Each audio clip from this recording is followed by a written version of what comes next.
Bienvenue sur l'entreprise de demain, le podcast qui porte la voix des pionniers qui œuvrent à une entreprise conjuguant humain, impact et performance. Le podcast qui inspire les DRH, les dirigeants, les managers, qui leur donne envie et les clés pour agir. Je suis Delphine Zanelli, conférencière, formatrice et facilitatrice. Mon métier, faire de vos managers des leaders qui libèrent le potentiel de leurs équipes et stimulent la croissance de leur entreprise. Ce podcast n'est pas un mode d'emploi. Mon ambition, ici, est de poser les vrais sujets, ceux qui vous questionnent au quotidien, de les aborder avec des profils d'invités variés, d'apporter un regard nuancé et de proposer des clés d'action très concrètes. Libre à vous d'y piocher ce qui vous inspire et qui fait écho avec les problématiques que vous rencontrez dans le contexte de votre entreprise, pour faire de vos managers des leaders ou devenir le leader que vous voulez être.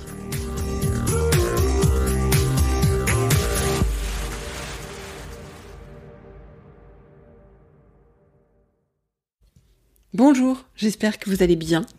Je suis ravie de vous retrouver pour ce nouvel épisode, c'est le 5e épisode de la saison 7.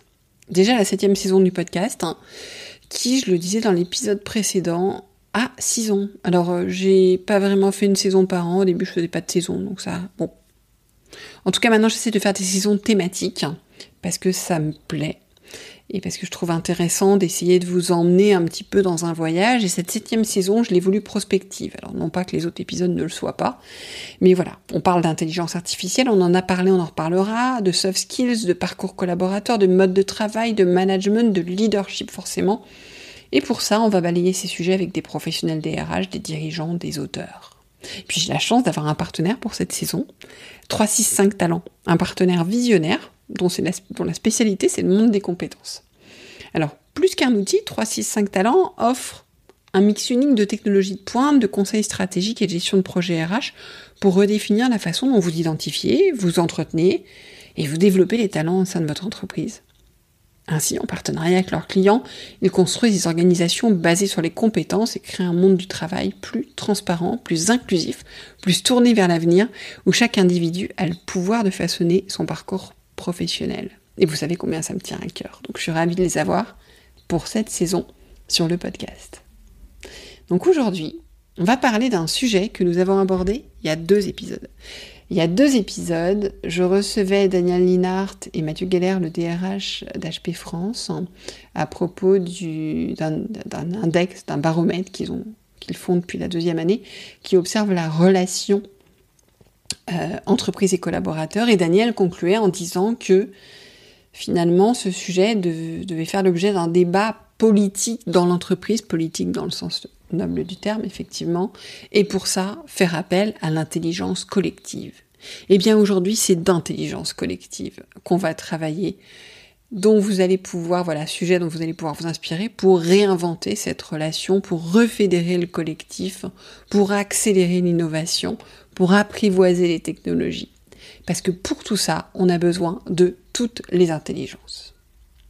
Alors, je suis ravie d'en parler avec une interlocutrice et un groupe qui pratique l'intelligence collective à grande échelle depuis maintenant déjà un moment.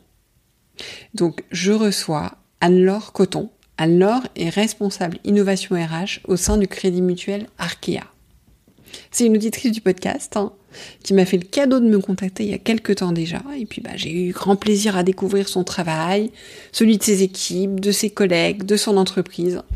Et vous allez voir, c'est passionnant. Donc Anne-Laure et son équipe, ils explorent le futur du travail, ils expérimentent de nouvelles solutions RH et les méthodes d'intelligence collective pour décliner la stratégie RH. Donc on va vraiment faire un focus sur ces méthodes-là. Et puis ça tombe bien aussi parce que ce que nous disait aussi cette étude, cet index dont on a parlé il y a 2 semaines, c'est que nos collaborateurs attendent qu'on leur donne l'opportunité de s'exprimer, de contribuer, d'être acteurs de l'entreprise, de sa stratégie. Donc voilà, on est vraiment au cœur d'un sujet fondamental. Donc avec Anne-Laure, on a exploré l'importance de l'intelligence collective et de la facilitation dans l'entreprise aujourd'hui, parce que si on veut faire de l'intelligence collective, il va bien falloir la faciliter. Et que ceux qui vont être, encore une fois, au cœur du réacteur, ça va être les managers, alors pas que, mais beaucoup. Donc Anne-Laure nous explique comment on peut créer un cadre approprié pour favoriser une expression libre. Si vous écoutez ce podcast, c'est quelque chose sur lequel on est déjà revenu avec pas mal d'invités, c'est que plus on veut de liberté, plus il faut de cadre. Enfin, ça, je pense que je vous apprends rien. Et que donc, la clé de l'intelligence collective, c'est d'abord le cadre. Ensuite, on revient sur les facteurs clés de succès de l'intelligence collective. Fixation des objectifs de la démarche, partage des résultats, plein d'autres choses. On a aussi exploré les bénéfices que le Crédit Mutuel Arkea a pu observer suite à la mise en place de cette démarche, ainsi que les défis qu'ils ont dû surmonter et qui surmontent encore. On a discuté de l'importance de développer l'intelligence collective dans une entreprise aujourd'hui pour faire face aux défis complexes. On en parlait en introduction, mais c'est important. Et puis, cerise pour le gâteau, on a vu comment est-ce que l'intelligence collective pouvait aussi contribuer à favoriser de nouvelles formes de leadership plus ouvertes, plus à l'écoute au sein des organisations. Donc vous le voyez, vous l'entendez plutôt, un sacré programme très intéressant. En plus, Anne-Laure est très agréable, je vous laisse l'écouter et je vous dis à bientôt. Bonjour Anne-Laure. Bonjour Delphine. Merci d'être là avec moi aujourd'hui. Alors ce que je te propose, c'est de commencer par te présenter pour nos auditeurs et nos auditrices. Ok, merci Delphine. Déjà, je voulais te dire que je suis ravie de contribuer au podcast et quelque part rendre l'appareil parce que l'entreprise de demain m'accompagne depuis au moins 3 ans dans mon quotidien. Et depuis que j'ai rejoint le monde des RH, le podcast m'a beaucoup alimenté, m'a permis vraiment de me créer une vision. Donc voilà, je voulais déjà te remercier pour ça. Et donc, moi, je suis Anne-Laure Coton. Je suis responsable de l'innovation RH au sein du Crédit Mutuel Arkea. Le Crédit Mutuel Arkea, je vais peut-être en dire un mot. C'est une banque coopérative qui réunit les banques de détail du Crédit Mutuel de Bretagne et du Crédit Mutuel du Sud-Ouest, ainsi qu'une quarantaine de filiales dans l'ensemble des métiers de l'assurance et de la finance. Le groupe, c'est 11 000 collaborateurs et un siège à Brest, en Bretagne, où tu es aujourd'hui d'ailleurs. Et puis, le groupe est également devenu entreprise à mission en 2022. Voilà ce que je peux dire sur Arkea. Alors aujourd'hui, on va parler ensemble d'intelligence collective et de ce que vous avez mis en place spécifiquement chez Arkea. Est-ce que tu peux nous dire où est-ce que vous en êtes aujourd'hui, en nous retraçant peut-être un petit peu l'historique de la démarche? Oui, alors déjà pour poser un peu les choses, aujourd'hui l'intelligence collective chez Arkea, alors c'est déjà une équipe cœur de collaborateurs experts des méthodes de l'intelligence collective et rattachés à la DRH qui accompagne des démarches collaboratives partout dans le groupe, dans toutes les entités du groupe, à l'aide d'une communauté de 280 collaborateurs qui ont également été formés aux méthodes d'intelligence collective. Et c'est quoi notre impact aujourd'hui? Tous les ans, on accompagne un peu plus d'une centaine de démarches collaboratives, donc partout dans le groupe, sur une palette de sujets assez vaste, que ce soit des sujets d'ordre opérationnel, humain, stratégique. D'ailleurs, en 2019, on a accompagné, grâce aux méthodes d'intelligence collective, la définition de la raison d'être du groupe, qui a été le point de départ pour ensuite devenir entreprise à mission. Et ça s'est fait au travers d'ateliers de facilitation qui ont embarqué des collaborateurs et des administrateurs. Et en fait, grâce à ces ateliers, tous les ans, on embarque à peu près 2000 participants. Et ces participants, ce sont des collaborateurs du groupe à qui on donne l'opportunité de s'exprimer, de contribuer et d'être acteur du groupe et de sa stratégie. Et il est en fait vraiment là notre impact, d'embarquer les collaborateurs du groupe. Et pourquoi vous avez créé cette activité au départ? Oui, pourquoi cette activité? Justement, je le disais tout à l'heure en intro quand je présentais le groupe Arkea, c'est un modèle coopératif. Donc vraiment, la coopération, ça fait partie de notre ADN, mais ça fait aussi partie de notre modèle de gouvernance. En fait, notre organisation, elle permet à nos clients sociétaires de participer directement ou indirectement aux prises de décision qui concernent l'entreprise. Ce sont finalement nos actionnaires. Et en fait, il est important que, en miroir, ce modèle de coopération, ça soit aussi une réalité pour nos collaborateurs. Et donc, en tant que RH, nous, on doit créer les conditions pour faire en sorte que la coopération, ça fasse partie en réalité de l'expérience de nos collaborateurs. C'est vraiment le socle de notre culture. Et c'est pour ça que toute cette activité a été développée. Et c'est pour ça que je te dis que notre impact, c'est finalement à quel point on est capable de toucher des collaborateurs partout dans le groupe pour leur donner voix, en fait. C'est pour ça que quand on parle de mettre les collaborateurs au centre, c'est vraiment, ça prend complètement cette forme. j'ai discuté il y a pas longtemps encore avec des dirigeantes qui me disaient ah mais ça m'intéresse de faire plus d'intelligence collective. Donc il y avait une dirigeante d'industrie typiquement dans une conférence que j'animais. Et elle me dit mais comment je fais, par quoi je commence? Donc en fait finalement plutôt que de lui répondre moi, je lui ai dit que je lui enverrais, que j'avais une interview prévue et que j'enverrais une interview parce que je pense qu'on n'apprend jamais mieux que de quelqu'un qui a fait en entreprise et qui fait au quotidien. Donc par quoi on commence? Je sais que vous avez aussi travaillé sur lever des freins au niveau de la direction générale, mais là, typiquement, voilà, j'ai une dirigeante qui a envie, donc elle n'a pas forcément de frein elle, mais elle peut en avoir de ses dirigeants.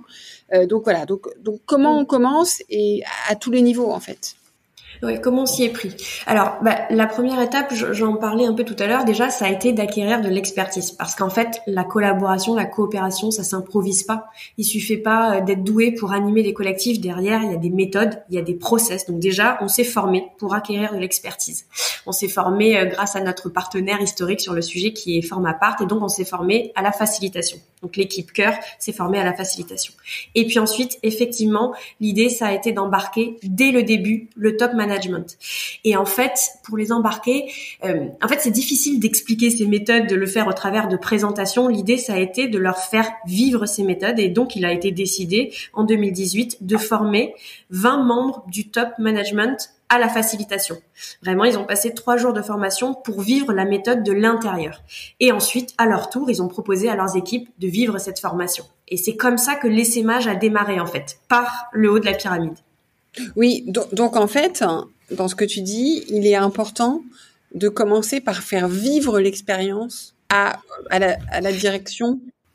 Ouais, pour nous, ça a été vraiment important parce que, comme je disais, c'est difficile à expliquer. Il faut vraiment les vivre, ces moments, les vivre, ces méthodes pour en percevoir l'intérêt.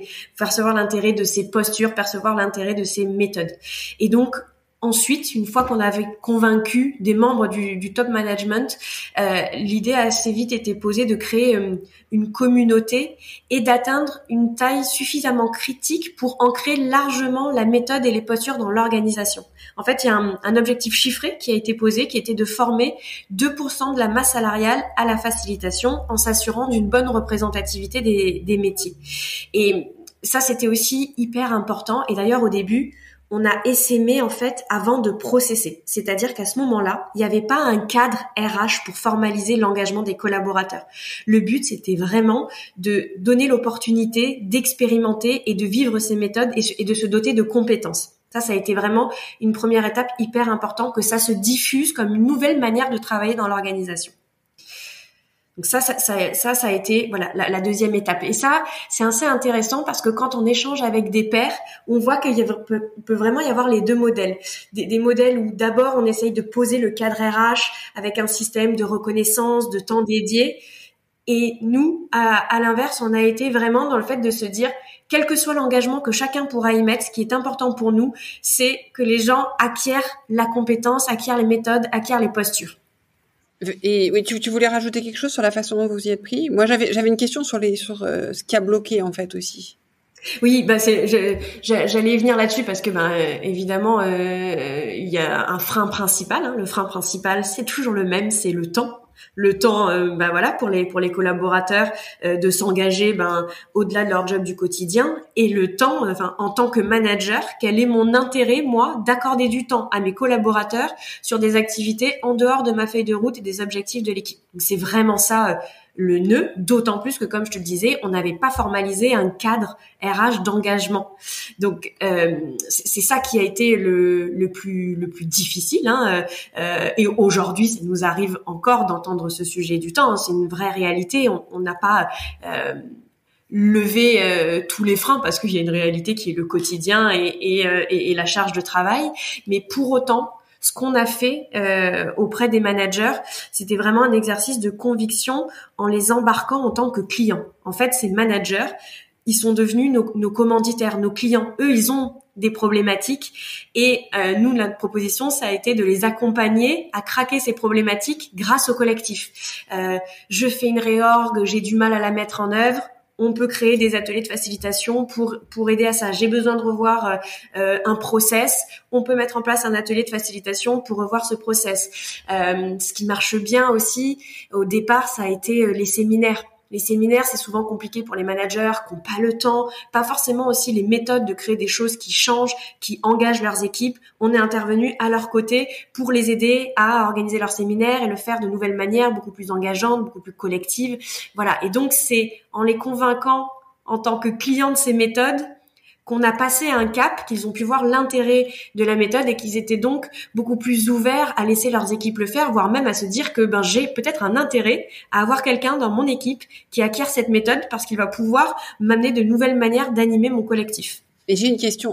Vous n'avez pas eu le frein de la part des collaborateurs, des acteurs de l'intelligence collective de pas être assez intelligents, justement? Parce qu'il y a ce sujet aussi, quand on sollicite l'intelligence collective, on sollicite pas que notre avis, on sollicite notre réflexion. Et est-ce que c'est quelque chose que vous rencontrez ou pas du tout? De la part des participants aux ateliers? Oui, oui. Tu entends? Oui.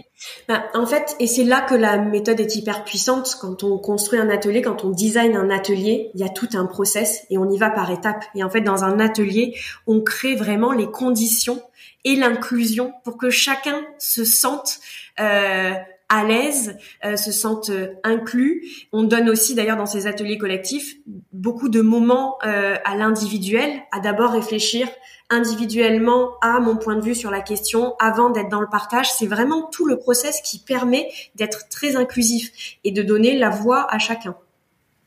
Mais ce que tu dis me fait penser à quelque chose parce qu'on parle d'intelligence collective, finalement on l'a pas défini. Parce que c'est vrai que parfois, j'ai des dirigeants qui me disent, moi, j'ai essayé d'en faire chez moi, mais enfin, personne me donne rien de pertinent. Et comme je leur dis, en fait, il faut parler à leur intelligence. Donc, tu parles de process, tu parles, voilà. Mais peut-être qu'on peut prendre le temps, du coup, un peu après coup, mais à définir qu'est-ce que c'est l'intelligence collective.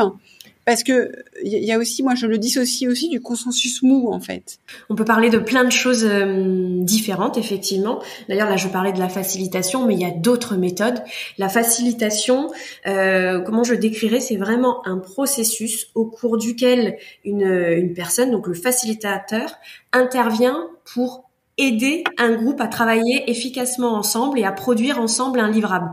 Que ce soit sur un sujet de détecter des problématiques et de trouver des solutions, d'innover, de prendre des décisions, c'est tout un processus avec différentes séquences qui amènent le groupe à pouvoir s'accorder sur un livrable. Il y a de l'intelligence collective aussi quand on fait du partage de bonnes pratiques et quand on utilise le co-développement pour que chacun puisse s'exprimer sur le sujet d'une personne et l'aider à trouver lui-même des solutions en faisant du partage d'expérience. En fait, c'est plein de méthodes différentes qui font en sorte que on arrive à coopérer efficacement. En fait, c'est toutes les fois où on croise nos intelligences, en fait. Et du coup, on s'ouvre au point de vue des autres. En fait, je pense qu'on peut nous dire aussi, c'est que se lancer dans une démarche collaborative, ça prend du temps. Si je l'avais fait tout seul devant mon ordi, je serais allé beaucoup plus vite. Mais en fait, il faut se dire aussi à quel moment on a besoin d'intelligence collective, parce qu'on n'en a pas besoin dans tout le temps. D'ailleurs, nous, ce qu'on dit chez Arkea, c'est qu'on veut aller vers une coopération choisie et éclairée. Donc, l'intelligence collective, on l'utilise pas tout le temps pour tous les sujets. On l'utilise quand on sent qu'on a besoin d'ouvrir un peu les horizons, qu'on sent que la problématique, elle est complexe, qu'on va avoir besoin de croiser des compétences, qu'on va avoir besoin de croiser des regards. En fait, il faut vraiment définir, et ça, c'est tout pour moi, la compétence du facilitateur. Tout part du cadrage. Le cadrage, pour moi, c'est dans tout le processus de facilitation, pratiquement le point le plus important, où on définit le point de départ. C'est quoi la problématique? Et est-ce qu'en face, j'ai la bonne méthode pour y répondre? Et parfois, ça nous arrive de dire non, parce que en fait, la facilitation ne va pas aider, parce que la facilitation, c'est là pour répondre à une problématique et définir un livrable. Et donc, parfois, ça colle pas et on dit non à des sollicitations. Donc, c'est vraiment de bien cadrer le début et de pourquoi j'ai besoin de mettre les différentes personnes autour de la table. Qu'est-ce que ça va leur apporter à elles et qu'est-ce que ça va apporter à mon sujet? Mais ce que tu dis est important parce que une démarche d'intelligence collective et de facilitation, c'est une démarche ouverte, c'est une démarche dans laquelle il y a une libre expression, etc. Et en fait, toutes ces démarches nécessitent un cadre. Et en fait, tu dis qu'il est important de poser le cadre. Exactement. Et je pense que ça, c'est extrêmement important. Il ne faut pas confondre la libre expression, quelque part, qui est dans l'intelligence collective et le non-respect d'un cadre. Plus on veut pouvoir... d'abord, parce que le cadre aussi nous met en sécurité. C'est-à-dire que comme j'ai un cadre, je suis en sécurité. Je sais aussi que je peux oser dire des choses, peut-être des choses qui me paraîtront idiotes. mais on ne sait pas si elles sont idiotes au final. Et du coup, voilà, je vais peut-être m'autoriser beaucoup plus que ça. Donc ça, je pense que c'est quelque chose d'extrêmement important. Tu as dit aussi il fallait pas vouloir en faire sur tout, et je pense que parfois on est dans des processus où on se veut trop démocratique. À un moment donné, on veut associer tout le monde à tout. Et c'est comme, j'ai envie de faire le parallèle à la posture de leadership. Dans la posture de leadership, il y a des moments où tu es vraiment dans la collaboration, l'engagement, la participation, et parfois tu es dans autoritaire. Je veux dire, c'est pas parce que parfois il faut que tu décides, il faut que ça aille vite, et tu n'as pas le temps de faire autrement parce que il y a une situation, voilà. Ouais. Donc en fait, c'est important de bien se dire que c'est pas parce qu'on fait cette démarche qu'il faut la faire sur tout.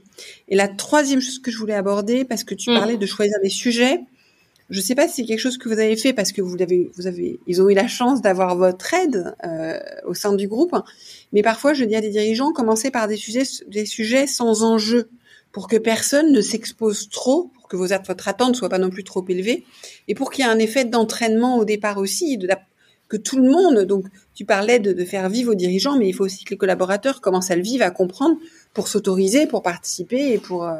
Effectivement, et d'ailleurs, on n'a pas cantonné la facilitation à un certain type de sujet. Tout à l'heure, je prenais un exemple parce qu'il était hyper parlant de la définition de la raison d'être du groupe, un sujet hyper stratégique qui a embarqué de nombreuses personnes dans l'organisation, mais on accompagne aussi des managers, je disais tout à l'heure, pour revoir un process. En fait, la facilitation, ça peut avoir une utilisation très très terrain, très concrète. Vraiment, ça s'adapte à tout type de sujet. Mais ce qui est hyper important au démarrage, effectivement, c'est le cadrage, parce que au cadrage, ce qu'on discute aussi avec le commanditaire, c'est qu'est-ce qu'il va faire de cet atelier. Parce que le plus grand risque, c'est qu'on va passer un super moment pendant le moment de l'atelier, on aura créé les conditions pour que chacun s'exprime, on sort de là avec plein d'envie et derrière, il se passe rien.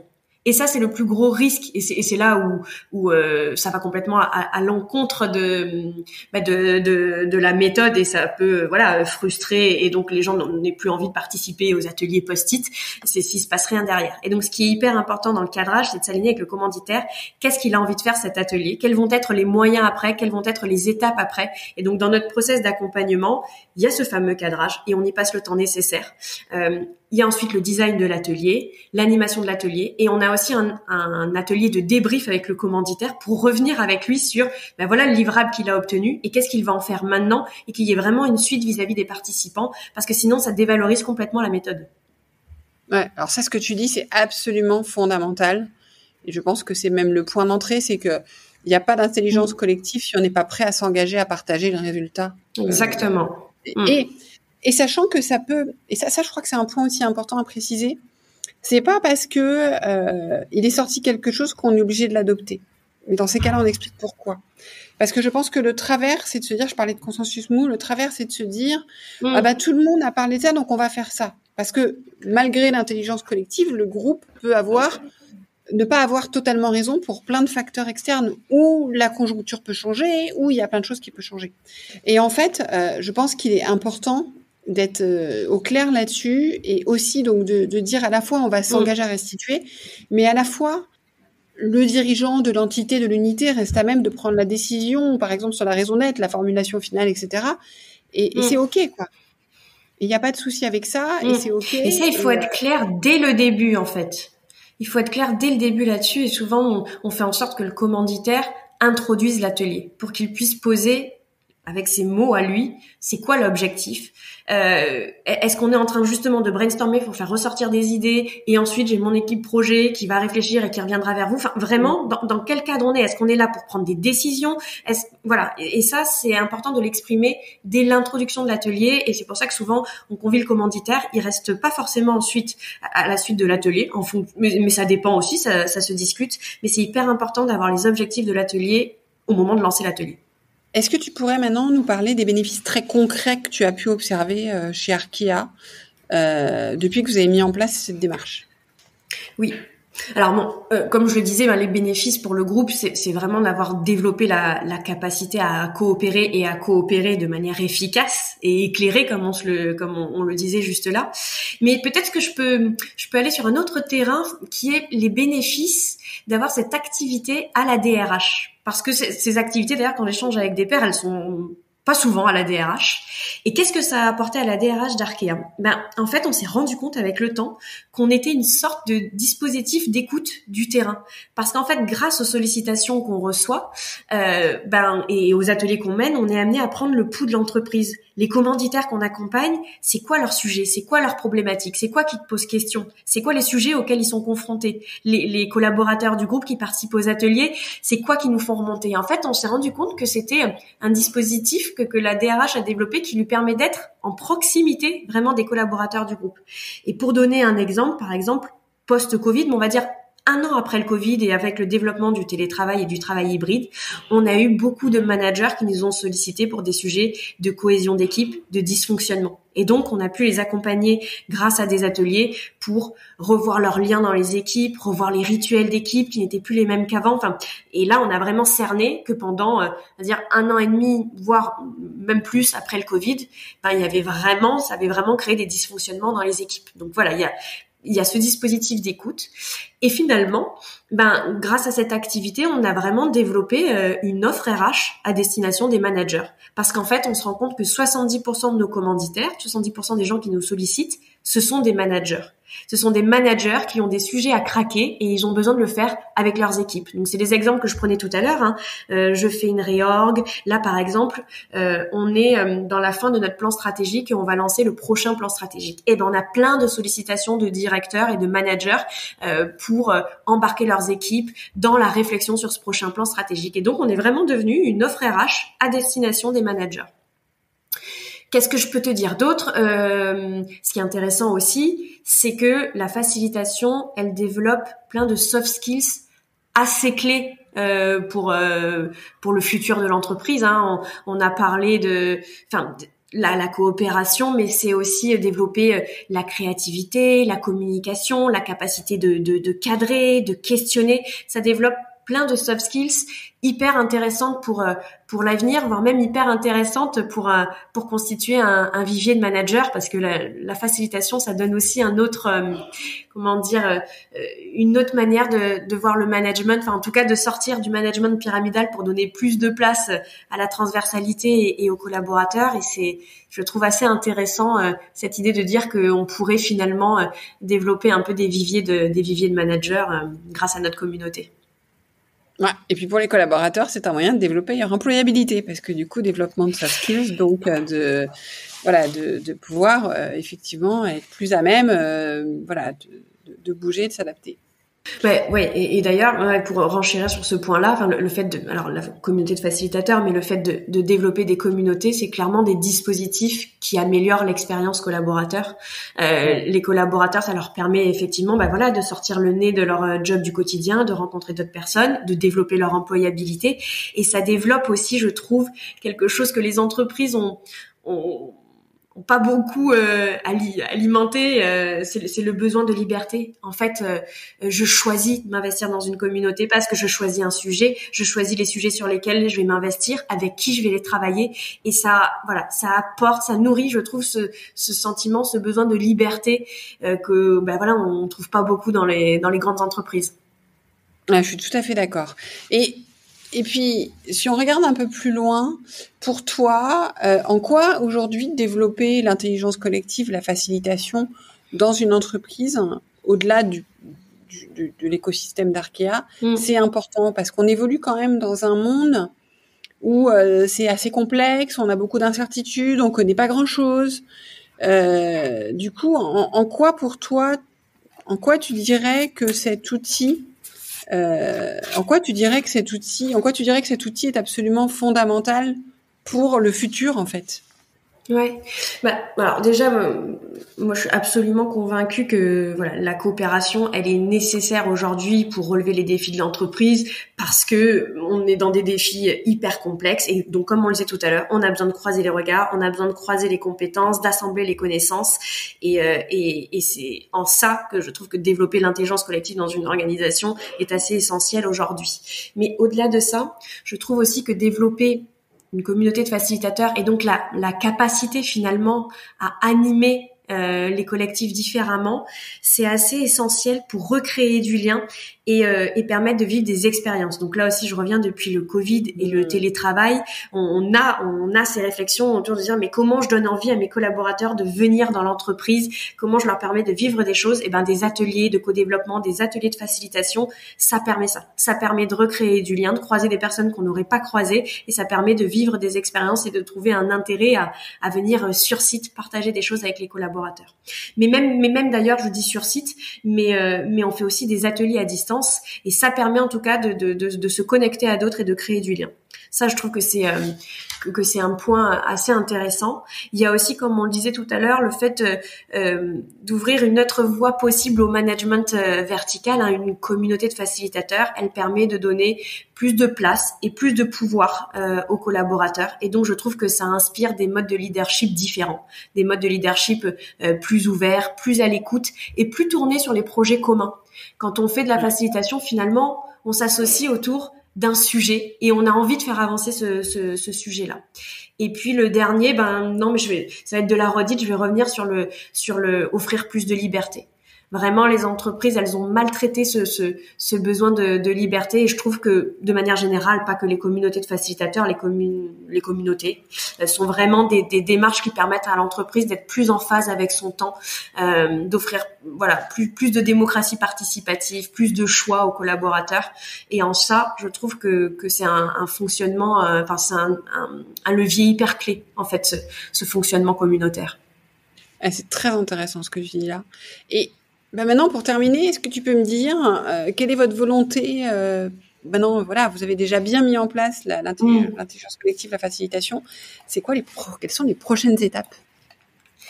Ouais, alors les prochaines étapes, alors je t'en ai pas parlé, mais quand même de ce fameux cadre RH qu'on avait laissé de côté dans les premières années où on a essaimé. Donc en 2022, on s'est attaqué à ce sujet-là, et donc on a testé un cadre RH sur le temps dédié. Donc on a proposé à 10 facilitateurs de notre communauté de rentrer dans cette expérimentation et donc de disposer de 10% de leur temps dédié à la facilitation sur 18 mois. Et on a bien sûr embarqué leurs managers pour donner beaucoup plus de visibilité à leurs managers sur leur engagement au sein de la communauté. Donc on a fait plusieurs points, on a partagé combien d'ateliers avaient été animés, sur quel sujet, quels avaient été les résultats, hein, parce que on monitore aussi nos ateliers, hein, on a des questionnaires de feedback pour les participants, pour le commanditaire. Donc voilà, on a fait ce travail-là de mettre en place ce cadre de temps dédié, et finalement ça c'est une super réussite, parce que déjà les 10 facilitateurs ont pu s'investir sur une 50aine d'ateliers. Donc nous, ça a vraiment démultiplié notre force de frappe, notre capacité à accompagner des ateliers. Et les managers, ils se sont rendus compte de tous les bénéfices que ça avait pour leurs collaborateurs et donc pour leurs équipes. Mais maintenant, pour aller plus loin, nous, on a vraiment envie de travailler à un sujet là cette année et à venir, d'améliorer notre taux d'engagement. Aujourd'hui, le taux d'engagement de notre communauté, il est précisément de 33%. Ça veut dire que sur l'ensemble de mes facilitateurs, j'ai 33% qui, cette année, se sont investis pour contribuer à la communauté. Clairement, il faut qu'on améliore ce résultat. On veut, en 2024, passer à 45%. Et pour ça, on a lancé tout un chantier autour du parcours facilitateur. Et donc, de revoir chaque étape clé de ce parcours. Qu'est-ce qui se passe quand j'intègre la communauté? Comment je suis accompagnée pour me lancer dans ma première facilitation? Par exemple, on s'est rendu compte, en interrogeant notre communauté, qu'entre le moment de la formation et le moment où je me lance, s'il se passe plus de 6 mois, donc là, il faut qu'on mette en place des systèmes sûrement de parrainage, d'accompagnement beaucoup plus resserrés entre le moment où je termine ma formation et où je me lance pour la première fois. Et puis, dans ce parcours facilitateur, il y a aussi comment on accompagne le développement et la valorisation des facilitateurs. Parce que dans les grands groupes, on a tendance à penser des parcours pour les potentiels, pour les hauts potentiels, et à mettre en place plein de choses pour accompagner leur développement personnel et puis le développement de leurs compétences de manière générale. Mais finalement, pour les collaborateurs qui s'investissent dans les communautés, en plus de leur job du quotidien, il n'y a pas vraiment de valorisation et de reconnaissance. Et donc, on aimerait vraiment développer un système de retour sur engagement. C'est comme ça qu'on l'a qu'on l'a appelé pour l'instant RSE, retour sur engagement, de se dire en fonction d'un nombre d'ateliers que j'accompagne dans l'année, je gagne de la formation ou du développement personnel. Ce qui va me permettre d'améliorer ma pratique de facilitateur, mais aussi, comme tu disais tout à l'heure, de continuer de développer mon employabilité. Et finalement, voilà, je donne au groupe au travers de cette communauté. Et moi, j'y gagne des compétences qui vont me permettre peut-être de faciliter ma mobilité et voilà de me développer à l'intérieur du groupe. Donc ça, voilà, c'est vraiment ce qu'on aimerait, c'est vraiment le système qu'on aimerait développer cette année. Écoute, c'est extrêmement intéressant et très inspirant. Ça m'évoque beaucoup de choses. Comme tu le sais, moi, je travaille beaucoup sur la posture de leader des managers et en fait, souvent d'ailleurs, je discutais avec, il y a quelques temps sur ce podcast avec l'équipe d'une banque concurrente d'ailleurs, mais qui parle du manager facilitateur et donc qui développe ses compétences chez les managers. Donc, ça, tu l'as dit, c'est important. Mais je crois aussi que c'est surtout que ce que vous voulez faire, ce que vous voulez développer, je trouve que ça donne aussi beaucoup de chance aux personnes de développer leur propre leadership. Parce que le leadership, il n'y a pas que le manager qui en a, on en a tous. C'est vraiment de choisir sa posture, de choisir, d'être vraiment plus. On a un rôle, mais on va choisir la manière dont on l'exerce. Et je trouve que tout ce que vous proposez offre énormément de pistes pour pouvoir agir là-dessus. Donc après, c'est vrai qu'on sait qu'on a des problèmes de temps, on sait que notre manager parfois est réticent parce que il préfère nous avoir sur un autre sujet. Mais je crois que c'est une clé fondamentale que vous proposez là. En tout cas, moi, je vois ça vraiment comme une clé d'avenir pour l'entreprise. Tu vois, c'est vraiment quelque chose que je vois comme innovant. Alors, des entreprises le font, d'autres le font pas du tout encore, et une clé d'avenir. Et du coup, j'ai une dernière question, Anne-Laure. Est-ce que s'il y a des personnes qui nous écoutent, d'autres entreprises, est-ce qu'ils peuvent te contacter par LinkedIn, par exemple, s'ils ont envie, s'ils ont des questions, parce que je suis sûre qu'ils peuvent en avoir. Ah avec grand plaisir.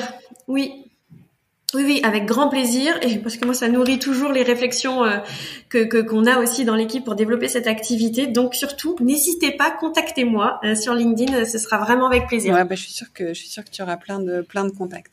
Merci beaucoup Anne-Laure pour ton temps. Merci aussi, je suis très honorée, je l'ai pas dit en commençant parce que du coup j'ai commencé dans la foulée, mais très honorée de t'avoir comme auditrice depuis tout ce temps-là sur le podcast, comme toutes les personnes que j'ai, parce qu'à chaque fois que je découvre des personnes absolument fabuleuses je me dis mais moi qu'est-ce qu'on leur apprend avec le podcast, mais voilà, donc je suis ravie et je suis ravie aussi pour mes invités. Plein de choses. Mais du coup, je suis ravie aussi pour mes invités parce que tu vois, tu l'es toi-même et ça montre que voilà, votre temps est bien investi parce qu'il est utile à d'autres. Donc merci à double titre et puis à bientôt. Oui, à très bientôt Delphine. Merci pour votre écoute.